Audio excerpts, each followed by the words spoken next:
Why deadlift? It helps us pick things up from point A to point B, meaning when you go to pick up like a shoe or when you go to pick up a heavy box, you're consistently deadlifting. You're using it as is an exercise that we all use for our day-to-day lives. So why not learn how to do it at home? So right now we don't have the right plating or the right barbell if we were regularly deadlifting, because for me, I deadlift over 400 pounds now. So, but at one point I could barely deadlift a finger. Getting started. The way that we want to start this, we always want our feet at least close to, if not near, the shins. The reason why is because if we stand here and we do this, we have no drive in the legs to come up. Because the whole point is to use your legs in order to bring yourself up. Because you need to utilize the hamstrings to prevent this rounding. Okay? To set up. We have the bar here. This is not a traditional deadlifting bar, but for setup, we always want to make sure that our feet are close to the bar.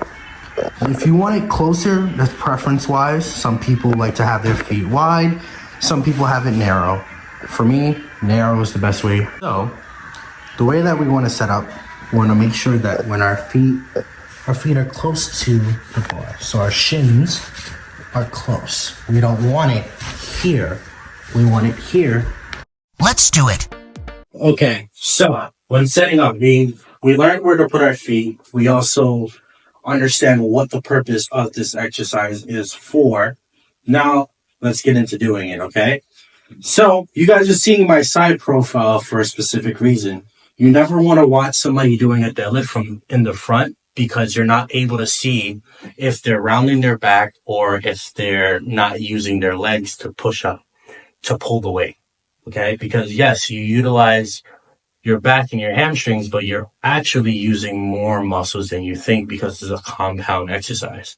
So whenever you're doing a compound exercise, there are multiple muscles being at play. That's with exercise in general, but that's a whole nother topic for discussion.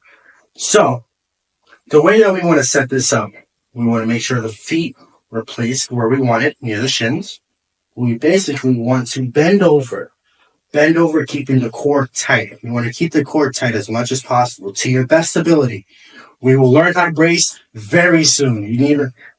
So, you want to bend over. You want to make sure whenever your hands are, you want to place it to where it has the grips.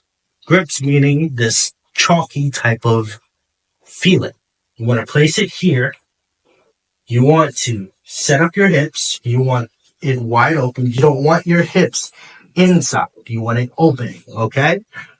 You want to think of turning your feet forward. Instead of having it here like this, you want to keep it wide. So you want to spread your legs. So spread your legs to open up the hips. Open up the hips. Bring it down here.